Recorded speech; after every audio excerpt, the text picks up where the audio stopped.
All of the work that's done at SAR is in some sense an attempt to better understand humanity and its challenges.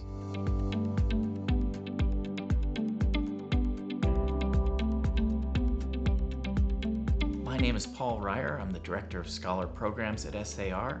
I oversee the Resident Fellowship Program, the Seminar Program, and the J.I. Staley Prize. When one walks into this room and sees the portraits of the scholars that have been here and that have written books here, it's a very moving experience. I'm inspired to think more broadly, more deeply, more transformationally, to really honor those who have come before by carrying on their transformational work. This is a place where anthropological work is produced. This is the place where writing culture was formed, where the volume Senses of Place was conceived. My passion for anthropology really began when I was 12 years old. My father took my sister and me sailing. We spent about 4 months in Haiti. It was a time of a lot of hunger in that part of the world and a lot of violence. When I got to graduate school, Cuba was just becoming a feasible place to study. So I jumped at the chance to go to Cuba in the 1990s to really continue to wrestle with the inequalities that I'd seen, the cultural formations, the historic complexities, all of it. Today, anthropology is trying to find new ways to speak to the world beyond itself. Not just scholars having a conversation with each other, but speaking to the pressing political and environmental, economic issues of our time. SAR scholars are at the forefront of that. Jason De Leon, who is trained as an archaeologist, but has been doing work on the US-Mexican border, looking at the material culture left behind by people migrating across that border. That work is not just archaeological. You could call it an archaeology of the contemporary moment, which speaks well beyond to those big issues of our time. In essence, what we're doing is we're birthing new conversations, new ways of seeing and thinking about the individual data that we all have. And that's a challenge. That's hard for every scholar to do, to translate what they've learned by in-depth study to a more general audience. Done well, that is very, very powerful work. And that's what we look for here at SAR. We are all human. Every person on this planet could do more to understand other humans. And that improved understanding is precisely what SAR seeks to support.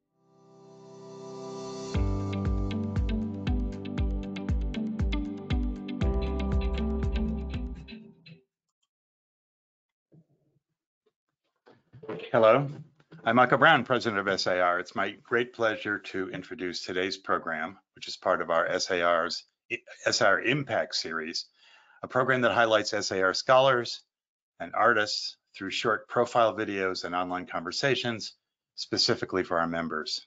These discussions provide a behind-the-scenes look at the research and personal perspectives of our community of experts and sheds light on the ways our programs have impact beyond the walls of El Delirio. The series is made possible by the generous support of the Pelo Jaime Foundation and the ongoing support of members like you. If you enjoy the event, we'd like to encourage you to share the video when we send you the links tomorrow and invite someone you know to join SAR and become part of our growing community. One quick point about the event.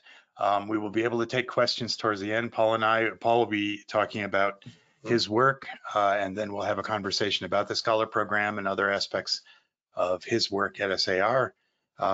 If you have questions, you can put them in the questions panel of GoToWebinar, and they'll be transferred to me, and we'll try and get through as many as we can. My target closing is at about an hour. If the questions run out, we may end earlier. We could end later if there are lots of questions. Paul Ryer received his PhD in cultural anthropology from the University of Chicago in 2006. He's conducted long-term research on Cuba and its diasporas. Currently, Ryer is studying the contemporary Cuban Protestant revival through the lens of an ecumenical seminary in Matanzas, Cuba. He's the author of Beyond Cuban Waters, an ethnography that not only explores the cultural life of contemporary Cuba, but also Cuba's place in it through the lens of revolutionary era Cuban African educational programs. Prior to coming to SAR, Professor Ryer taught at the University of Chicago, Williams College, Mount Holyoke College, and the University of California, Riverside. I'm going to mute out and do a handoff to Paul Ryer.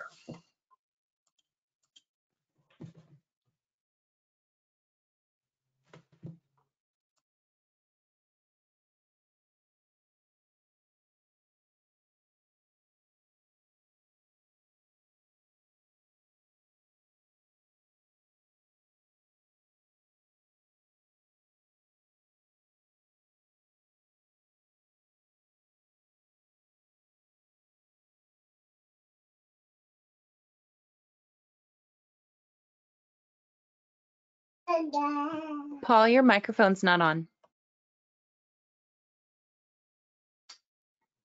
Good afternoon. Thank you for joining us. I am Paul Ryer, and I am going to talk a bit about my work, especially as it exemplifies some of the things that we try to do here at SAR. And then Michael and I will talk about the programs that we work on here. So let me start by sharing my screen.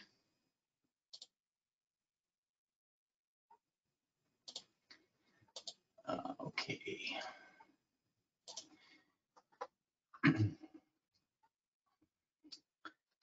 As you've heard in the introduction, I got interested in studying in Cuba long ago when I was a kid, and my dad was a sailing instructor based in St. Croix, and I spent a summer in Haiti, which was shocking and transformational for me personally. At that time, Cuba was off limits to Western researchers, and I was curious about it. I was curious whether the official line about Cuba as a socialist country that had solved problems of hunger and undereducation and so forth, whether all of that was true. When I went to graduate school, by then I had lived in the different parts of the Caribbean for about 5 years. I was in graduate school in Chicago when Cuba first became a possible place to work, and I jumped at the chance. Have never looked back. Here I am in the late 1990s in the home I lived in Cuba with a Cuban family. And I'm the only one who wanted to sit and watch a 4 or 5 hour long speech of Fidel Castro at that time. Just very briefly, here's what I would like to use as an example from my own research. I set out to study Cuban African internationalism and international exchanges, and I did that. It's in my book and it's in some articles I've written. But like most ethnographers, I ran into some things that I didn't expect that got me to think in new ways. And one of those was to sort of experience Cuban fashion. Oftentimes when you see press reports, international press reports about Cuba, you'll see a shot like this. This is a very recent one. Here are some others. And I think the world press is intending people to say, hey, Cubans are very pro-American, and we see this on the streets in Cuba, and we say, wow, what a politically vibrant expression of pro-Americanness, of frustration perhaps with socialist state and so on. I believed that at first as well, but when I had been living in Cuba for a long time, I had a chance. I had dinner once with a friend of mine who was a member of the Young Communist Youth, and she was late for dinner. She came in and said, I'm so sorry I'm late, but Paul, we had this terribly long local party meeting debating whether or not we should ban or forbid members from wearing these American kind of clothes that I've just shown you. And she said, it was funny because finally one comrade stood up and said, companions, I'm translating, of course, when I wear the flag of the enemy on my ass, it's hardly as a sign of respect. And we decided that from then on, we would not wear them to our party meetings, but we could wear these clothes whenever we wanted at other times. And I started to think, there's more going on with these images than simple pro-Americanism or a political statement. Maybe that's there, but there's more. And so I started asking new questions, and these were ethnographic questions. They're not questions I would have had or that the New York Times expects you to have. I wouldn't have had it if I hadn't lived there for a long time and seen that people who were not pro-American still wanted to wear these clothes. Why? And finally, years later, I ran into these two young women in a small town in central Cuba. I stopped them. I said to the one who's wearing the Star Spangled Banner star, I said, "Hey, excuse me, where'd you get that shirt? I'm curious." And she said, "Oh, this shirt, isn't it cool? Well, I live here in this town of Trinidad, and this is my cousin visiting from Florida, and she just brought me this cool shirt. Isn't it awesome?" And everything clicked for me there, that there was another dynamic going on, local dynamic, that again I could only access through a set of ethnographic questions. And I've since made the argument that what's happening is these kinds of symbols are being used as markers of high status in a remittance economy. You cannot buy these kinds of clothes in a state shop. The Cuban state owns the shops, and they will not sell American flag wear in those shops. When you wear it, you're showing that you have somebody from the United States or somebody abroad who cares about you enough to bring you clothes. You have essentially a privileged status in a remittance economy. And my Cuban academic friends have since said, wow, we never really thought of it this way. We've seen this stuff and it's right in front of us, but this is a really powerful way to reimagine what's going on. And does it matter? Well, the last time the United States misunderstood Cuban popular sentiment in 1961, 1962, we did bring the world to the brink of nuclear war. I don't think that's on the table now, but it is an example of how ethnographic work still has power in the 21st century, can have power. It's just one little example, but I think, I hope it makes sense to you watching.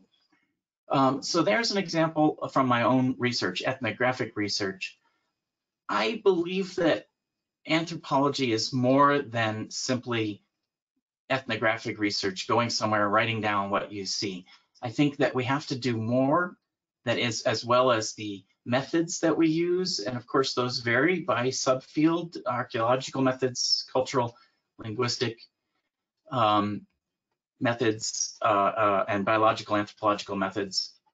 But beyond that, I believe we also need to engage with theoretical work, thinking about what things mean beyond themselves.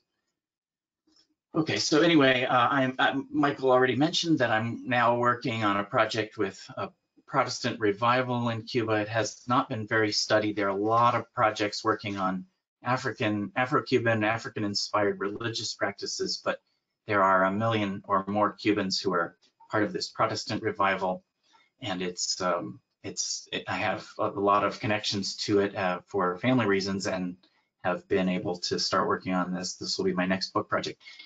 But again, let me turn to talk briefly about the importance of theoretical work as well as the particular methodological investigations that we each engage on as anthropologists. In some sense, I think all subfields of anthropology are still really united by a focus on text and context. I'm not just interested in the symbol of the American flag, but what does it mean in a particular context? An archaeologist is not going to just look at a pot, but what does that mean in relation to the other things that are left in the record, and so forth. That would also be true of the difference between linguistics and linguistic anthropology.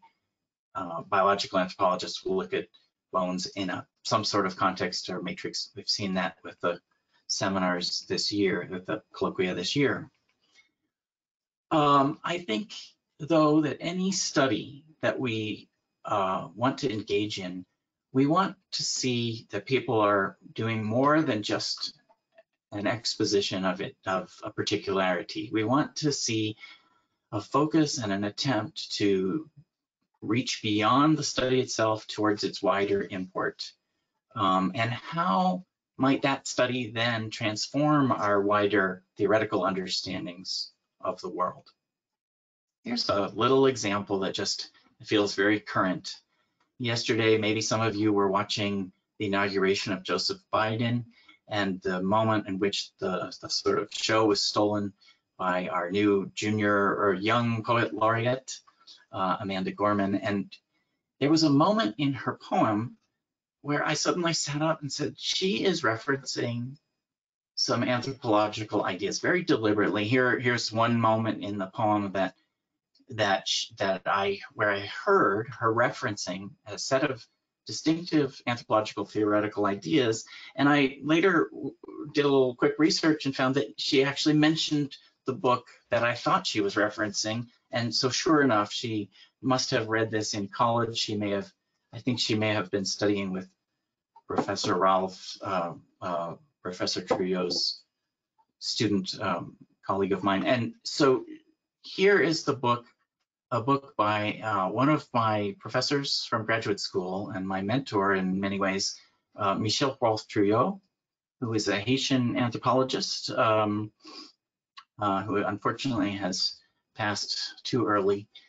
This book in 1995, Silencing the Past, was about the way in which the Haitian Revolution has been silenced from historical narratives about the Enlightenment and about its era, despite it having been a pivotal event in that era. And he explores different ways in which it was silenced and different reasons for which it was silenced. But he winds up arguing, here's Professor Trujillo, he wound up arguing that there is always, in any story about the past, there are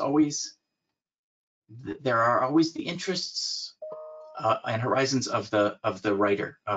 So there's always a present in the past, and that idea was embedded in the poem we heard yesterday. And so here we have an example where anthropological thought has moving power to go out into the world and get people thinking in new ways, in new and beautiful, creative ways. That is just an example that, again, is very simple, but I really believe that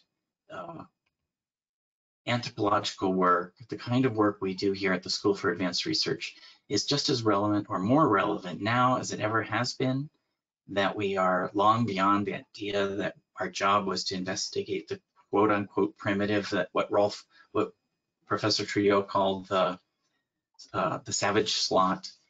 We've long critiqued that idea and those origins, but we have a role to play in the world today, and we have things to say and things to get the world to think about that hopefully will lead us toward a better future. And that is just the end of my little presentation. I'm going to ask Michael Brown to come back, and we'll talk a little bit about the school and our projects here and scholar programs. That was great, Paul. Thank you very much. You know, I was also a scholar at SAR 30 years ago, and if I might say that the opportunity to come to SAR as a resident scholar had a profound effect on my career, in part because having been teaching as I was then and did for many years later at a sort of buttoned down New England liberal arts college, being in Santa Fe was just incredibly liberating, and it sort of freed me, and especially in a community like Santa Fe, it gave me the freedom to stretch things a little bit. In my case, I made a decision with the book I was working on, and I had a co-author who was an Argentine, now a naturalized American, Eduardo Fernandez. We were together working on a book about a millenarian uprising in the Peruvian Amazon in the 1960s.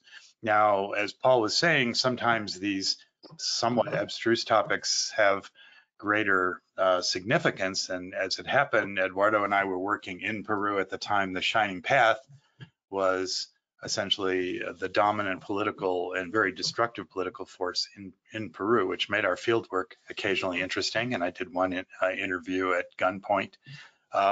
But it was amazing. I mean, it was interesting how the connections between these indigenous social movements that had started as early as the 1600s had carried through to the present and echoed in the Shining Path movement in interesting ways, though it was technically a Chinese Maoist influenced political movement. So you just never quite know how an apparently narrow focus study, the kind of impact it might have on thinking in other areas. Let me just back up a little bit for our members to say that over the roughly 50 years of the resident scholar program, we've had more than 200 scholars. Currently, we have 6 scholars a year. There have been years where there were more. There have been years where there are fewer.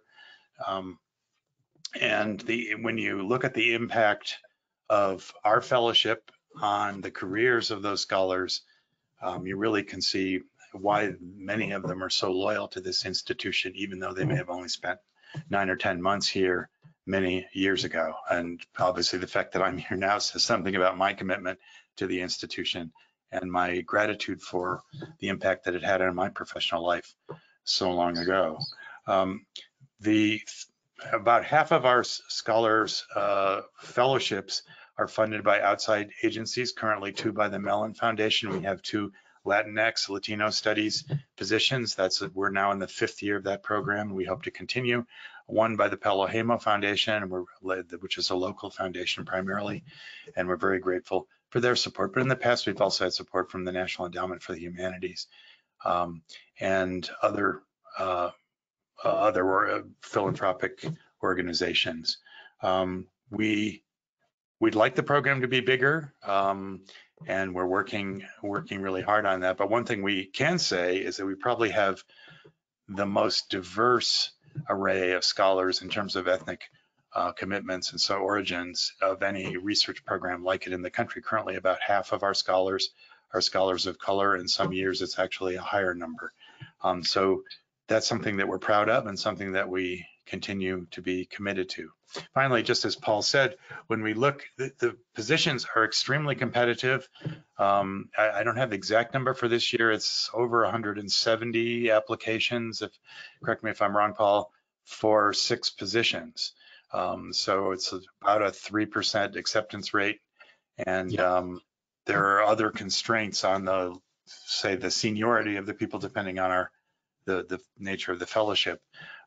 So it's highly selective, and it's a lot of work. I mean, we're stunned by the quality of the applicants we get. And one of the toughest things about my job and Paul's, as well as the other peer reviewers we bring in, is just how hard it is to make decisions about which projects get funded and which ones don't.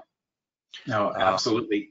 Let me just jump in on that point. I mean, every time when we have to cut people who have applied, I go and buy a lottery ticket because I wish I could win the Powerball and fund 50 projects. I do. That's my sort of personal. I mean, it's traumatic to have to turn away so many good, fantastic projects, and it's just the worst part of the job, to be honest. Michael, you didn't mention also the Lamont Fellowship. We have a fellowship endowed and reserved for Native American Studies that's been around since the 80s and has allowed a number of Native scholars to really get a foothold in the academic world, or to continue to enhance their position in the academic world. And then we have the Weatherhead Fellowships, the 2 Weatherhead Fellowships, which are broadly open. Mostly we have in the past had anthropologists, but not exclusively. We've had historians, sociologists, political scientists, people in ethnic studies, throughout what you might call the empirically grounded human sciences or social sciences. Some humanities, but we do look for projects that are empirically grounded, that have some grounding, not just in texts, but also in archives, experiences, interviews, engagement with human communities. Yeah. I mean, as Paul said at the beginning, we stress anthropology, but certainly in the last 25 years, the program has stretched out obviously including archaeology, mostly from the Southwest, but not always. And cultural both of us are cultural anthropologists. We work with living people in their communities. But we've had sociologists, Latino studies scholars, Native American studies scholars, historians, and so on. But as Paul said, one requirement is that the scholars be dealing with human life on the ground in a very specific sense, ethnographically, archivally, archaeologically, as the case may be. So projects that are strictly theory tend not to get funded. There has to be a strong connection to real people, or at least their artifacts in the case of archaeology. We want both. We want data and good, hard, well thought out empirical work, but also to reach beyond that work to tell us, why does it matter? Why might it matter in a broader sense, right? And that balance is hard to find. That's hard. It's hard. Sometimes we'll get a great application where that balance isn't really held up very well, and you have to infer it. But really, we're looking for projects that can do both. And we do value clarity of expression. I mean, can you write? There's some brilliant scholars who just simply aren't very good at communicating their ideas to the general public. They may be well thought of within the narrow field of anthropology or sociology. So we look for that sort of sweet spot of theoretically and empirically important work that the scholar can effectively communicate to a broader audience. Right. And then the other thing that we look for is a project that is feasible within the time frame and that is ready to go. And by that we mean a project that is ready to sit down and for the author to sit down and start writing. We don't have a research library here since we're a small independent place. So we do have a great small library, and it has a good interlibrary loan connection, although during COVID that's been tough. But we have, because we don't have a research library, these are not research fellowships, they're writing fellowships, and that's important. We have a beautiful campus with offices that are tranquil and just about perfect for sitting and writing. But we do look for people who are really ready to do that and not still analyzing their data or transcribing field notes and whatnot, but really ready to go. Yeah. Paul, do you want to say something about the seminar program? Sure. The seminar program is the other main aspect of the scholar programs that I oversee. And we have a building on campus. You can go to our website and look at the pictures and see the space. It's a large building with 2 wings that are dormitory style accommodation, a beautiful kitchen where our staff cooks lovely New Mexican meals for the participants, and a nice dining area, and then a seminar space where people gather to work through the topic of their volume. We get a lot of applications for seminars. And again, I think I mentioned in the video you saw at the beginning, that some of the famous ones include Writing Culture, Sense as a Place. There's many, some 200 volumes we've published out of this series. But the gist of it is that seminar organizers present us an idea for a seminar, and the participants in it, when we select them, they then make sure that their participants have written their papers and pre-circulated them to each other, and that they arrive for a week-long intense process, having read each other's work and already understanding it, so that they can take those disparate papers that would typically go in an edited volume, boom, and off it goes, just like that. But to take those papers and turn it into a really deeper conversation, a well thought out, pull out the threads that connect and the questions that the different papers raised, and create a more theoretically compelling volume. It doesn't always work perfectly, but when it does, it produces work that is becomes canonical, really, in fact, or at least canonical within particular communities, all different kinds of topics. What else would you say about the seminar program, Michael? You've done 2 of them, I think, right? I have. I survived 2 of them. They're very intense. Those of you who've been to academic conventions know the typical format is you give a 15-minute paper in a 2-hour session, you adjourn to the bar, and that's pretty much it. But this is, as Paul said, you move beyond your paper.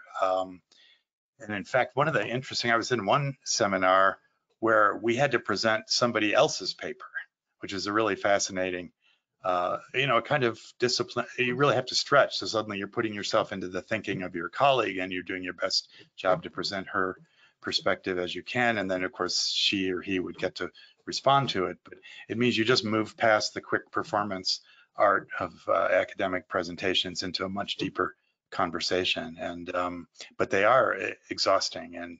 But it's surprising how rare those kinds of things are in anthropology and even other social sciences, which is one of the reasons why there's so much competition for the seminars that we offer. Paul mentioned Writing Culture, which is probably one of the most significant books of the 1990s and beyond. But our advanced seminar books have been hugely influential in Mayan studies. Jerry Sablov, who's on our board, was involved, in fact, I think edited 2 of those volumes. Also in Southwestern work, especially Chaco Canyon, Patty Crown, who was recently here as a resident scholar, and will be talking about her latest book next week online with SAR.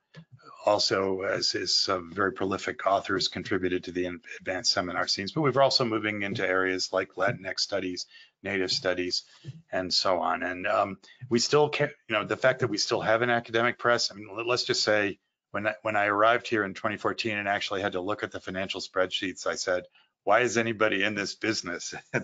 It's not an area that's, let's just say, remunerative for, it's not a business, at least for organizations like ours. But we made some changes and we outsourced a lot of the production of the University of New Mexico Press, and that's been a good relationship. And so we still publish 4 or 5 books a year, and we have in print more than 200 books, significantly more than 200 books, most of which are still in print, either electronically or in paper volume. So it's part of the total profile of the School for Advanced Research, and something that we take very seriously. Those are the main parts of the scholar programs. We also oversee the J.I. Staley Prize, which is one of the most prestigious book prizes in anthropology. It is not it's not quite like most book prizes. Most anthropological book prizes look for the best book of a given year, and the Staley Prize does not do that. The Staley Prize looks for the most transformative book and this is particular to anthropology, most transformative book of a decade, almost a decade, of the last number of years. We don't even allow nominations. You can go to our website and see the details here, the J.I. Staley Prize page, but we do not even allow books to be nominated for a couple of years after they've come out, precisely to get a sense of what kind of impact they're having. And again, I feel like I'm speaking over and over about impact, but we are looking for work that has been transformative or is transforming a new generation's way of thinking, and that does take time. So the Staley Prize is more geared towards, what books should you read for any given decade of anthropological thought. It's a 4-field prize, and it was an endowment given to us by J.I. Staley, who was a Texas oil man, I believe, of all the. That's right. All the stories. Yeah. Paul, we've got a couple of questions coming in. There's one from Kitty Jansen. I assume it's directed to you. How long did you live there? That is to say, in Cuba. I lived in Cuba for 2 years in the 90s, 1995 to 1997. And I go back as often as I can. I actually haven't been in a couple of years, but I have probably spent maybe another year there altogether over the last 20 years. But I've never stopped being fascinated and wanting to learn more about the place.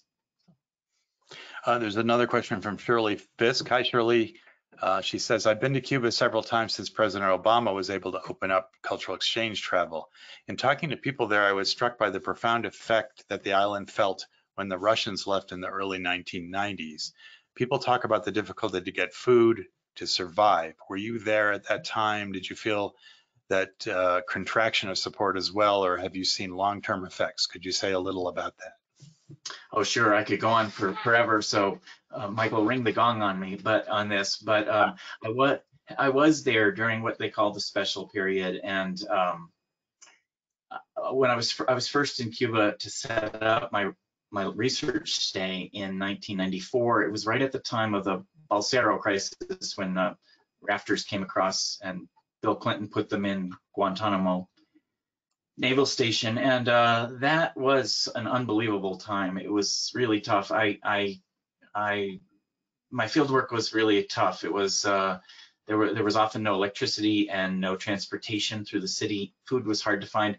My first stay in Cuba, in less than a month, I lost 15 pounds because I couldn't figure out how to feed myself. There were no restaurants, there were no shops with food. I had a hotel that had a breakfast buffet, and then I'd go walking through the whole city because there was no transportation and nothing to eat. And it was because I didn't know how to ask. I should have just knocked on somebody's door and said, look, will you feed me? I can pay you a couple of US dollars, and I would have actually been fine. So I couldn't figure out, how is it the Cubans look like they're, well, they were not prospering, but they were surviving. And how was it that I was, losing a pound a day? It was a tough time. By the late 90s, things were a lot better. Things right now are rough again because of COVID, and there's been a cyclical improvement and contraction ever since. But we are complaining now about our economy. What has it shrunk? 4 or 5%, which is terrible. But the Cuban economy shrank 35% when the Soviets pulled out. And to just try to imagine what that would have been like. It was something. Yeah. We have a question from Amy Schiffer. What are the newest areas of anthropology or mind sciences that might yield resident scholars? And then she continues, are the seminars limited to specific topics or areas of study? Well, the second is easier to answer. No, the seminars are not limited. Anthropologists, like other social scientists, all social scientists feel that they can investigate the entire world using their particular methods. And this was, again, why I talked about method at the beginning. Our methods as anthropologists are particular. In fact, the seminars, though, go beyond just anthropology. We look for good seminar topics that will have wider resonance in other things, in ethnic studies, in Latin American studies, in Latinx studies, in a number of other fields, broadly sort of around anthropological concerns, but not solely. And then the first part of the question, Michael, was? What are our new areas of anthropology or related disciplines that we see coming up in the applications that might interest our scholars and this institution? Well, we've seen a number of projects engaging with deep learning, artificial intelligence, with things like wearable technology, with things like the various communities that have sprung up online. There is quite a bit now of digital ethnography, people whose ethnographic work is mediated through Facebook or other digital social media platforms. So those kinds of projects are pretty much everywhere now, or maybe woven into other kinds of studies. What else, Michael? You see the various projects that we see on our desk? In archaeology, I'm thinking of Scott Ortman, who's currently a resident scholar. A lot of the focus among Southwestern archaeologists is collaborative archaeology with communities. Right. And not just going through the motion of getting permission to do archaeology, but truly integrating the fieldwork with the perspective of the local communities. And what impact does that have on both the methodology of archaeology, but also the results, the kind of information that people are gathering and the uses to which it's put. Right. We have one fellowship, the Campbell Fellowship, that is focused solely on the well-being of women and girls in the developing world, in the global South.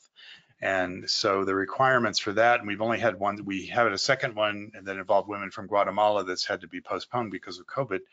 But about half of the participants have to be from the developing world, and to focus on some question having to do with well-being of women and girls. You mentioned that as a fellowship. Just to clarify, it's a seminar. That's a seminar, yeah. Particular seminar. So that's right. So her question, Amy's question was, are the seminars limited to specific topics? So in that case, the answer was yes, but it's a pretty broad topic with a gender focus, and we're looking forward to continuing that if the funder is willing. She asked a third question: how are the participants of the seminars determined? So that's when we've accepted a proposal, we're essentially accepting the proposal of one or two organizers. Those organizers then are responsible for maintaining the composition, for selecting participants and then maintaining that. There's often a lag in time while when they've been accepted and we're still scheduling them and they're writing their papers. And there's occasions when participant list changes a little bit. So we essentially rely on the seminar organizers to maintain a really good group. And we do, of course, study that when we get the proposals, but we're aware that it becomes their project. They eventually become the editors of the book as well, assuming they do actually. Not every seminar becomes a book. There are different categories. And again, you can go to our website to look at the nuances there, but most of them do become books, and the seminar organizer sort of transitions smoothly into becoming the book editor as well, almost all the time. Right, and the selection process for all of these awards programs typically involves both our staff, you and me, as well as our senior scholars, of which there's several who contribute a lot of their time and expertise. And then depending on the nature of the fellowship or seminar, we get external reviewers Right. who prior to COVID, in some cases, they actually came to campus. That was the case with Staley. Under the present circumstances, of course, we're doing all that remotely, Right. which has worked out pretty well. Those committees rotate so that we're not just becoming too ingrown. Those reviewers are a rotating cast of people who also do great service for us for sort of a token honorarium, but really they do it because they love this work, and we couldn't function without that for very long. True. Yeah. Shirley has a follow-up question. Does NSF still fund seminars at SAR? How many can you do a year? That's a great question. Yes, they do. They're funding us right now for 2 per year in theory. Because of COVID, the seminar programs have been suspended since last March. And by the time we're back in operation, it'll have been at least a year and a half, hopefully only a year and a half of gap. So we are very backlogged with the seminars right now. Unlike the resident scholars, which, we're able to have people here. I hope some of you can go and watch the colloquium presentations from this year's current resident fellows. They're all online on our YouTube channel. But yeah, the seminars, there's no way to safely bring a dozen people into a small space for a week of intensive arguing and talking about books and to do that in a way that would be COVID safe is really simply not possible. So Maria Sprague shifts the question back to the Cuban issue. She says, returning to the observations on wearing the American flag and the implications of wearing it as not necessarily a sign of Cubans' respect and friendliness, what are your views of the insurrectionists who invaded our capital a couple of weeks ago, waving and wearing the American flag as a sign that they, quote unquote, respect our country and are friendly to our government? Great question. I was trained in semiotics at Chicago, and I would say this, that one of the fundamental insights of semiotic anthropology is that it's not complicated, but it is important, and that is that all of these symbols have multiple meanings and multiple meanings in different contexts, and sometimes one has to discern an interpretive, the right interpretive moment. So yeah, what the flag means in Cuba might be several things, and they might be different things than it might mean in Washington, D.C. in that insurrection. It was shocking to see some of the flags that those folks had with them. The Confederate flag in the rotunda, that was shocking. I mean, it was obviously a very deliberate move on the part of the people carrying that, not just that one, but there were "Don't Tread on Me" flags that growing up in associated with Yankees, you know, with New Englanders, and not with and not with Trump supporters. So very, very interesting how those meanings change over time. They do change. Before the Tea Party, that "Don't Tread on Me" was a historical footnote, and now it's everywhere, and it's now really got a new set of associations, right? So. And there are anthropologists and sociologists studying militias, and I mean, I thought about doing something like that once, but you know, you spend years of your life living with a community, and I just didn't feel that I could handle the negativity. I really respect people who can do that, and that's not even to get into the question of whatever personal risk they may run, but ethnography is so deeply involving in an emotional sense. I didn't feel that I could really handle it, and I'd rather work with people at least I had some respect for, and would have been happy to, whose life that I could document, I guess. I did actually just receive, some of you know that I wrote a book on channelers 20 years ago based on work largely undertaken in Santa Fe, and I was contacted by someone who asked me to do a podcast about it because he was particularly interested in QAnon channeling. And I had to say, I don't have the faintest idea that what QAnon is doing or where they get their messages from, but I had nothing useful to contribute to that conversation. You know, it is interesting, Michael, how the work you sort of highlighted one of the boundaries of the kind of method that we use. There's real strength in that you can find new significant meanings for something simple like a flag, perhaps. But you also sort of highlighted, you know, there are projects that are really good, intellectually good projects, like working with the militia. But those are probably understudied in anthropological work because of the limits of a deep immersive method and how exhausting that would be. So there are certainly ways in which, you know, there might be a moment where another method, another type of inquiry will be more powerful if we can't really find many folks who want to go and do certain kinds of research. And then when you see somebody who does it, who endures a really tough field site, who works with people that are difficult, and who has really kind of learned to articulate what they've seen in a way that, you know, those of us who work in cushier places, I can't claim Havana as a hardship post aside from the lack of electricity. People were so warm and friendly and welcoming that it was sort of astonishing. I think it's probably the friendliest place I've ever been in years of traveling throughout the Americas. And so, you know, I can't complain. I'll complain about the lack of electricity and food, but not about the lack of warmth of the people. Well, I see no more questions coming in, Paul. So do you have any final comments you want to make just to kind of summarize?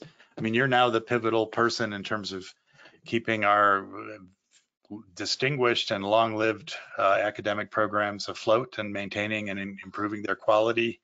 Where would you like to take things over the rest of your tenure? Well, I want to not drop the ball, and so my first goal is to continue that tradition. And sometimes it feels like being a baseball scout. You know, you're taking in these projects, and they're all amazing, and you don't really know which ones are going to thrive and be transformative throughout the field, and not just a good project, a solid project. And we are looking for just that. So I've said this before, but to reiterate and to close with that, I'm looking for projects that are going to speak beyond themselves, that are well-grounded, well thought out, feasible, well written and articulated, but that also are going to speak to wider issues and not just stick to their own sort of myopic kind of project, but that really try to link that to broader global international things, and that will speak to other scholars and ultimately perhaps to the next youth poet laureate of the United States. You know, I know that's kind of a long shot there, but moments like that are really special, and that's what I want SAR to support. Well, thank you very much, Paul Ryer. We appreciate the work you do. Thanks to everyone who joined us for this event. And be sure to check out our website. We've got some amazing things coming up on the horizon. including Patty Crown's discussion of her work on the now famous cylinder jars of Chaco Canyon and cacao use. She'll be joined by some colleagues. That's in the coming weeks. I will be leading a discussion with our advisory board member, Douglas Preston, to discuss his recent article in the New Yorker about some human genetics finds that come out of the Himalayas. And he'll be joined by Agustin Fuentes from Princeton, a physical anthropologist who might be familiar to some of you. It should be a great time. And there's more on the horizon too. So we look forward to you joining us for those future events. Anyway, thank you very much. Thank you. Thanks for tuning in.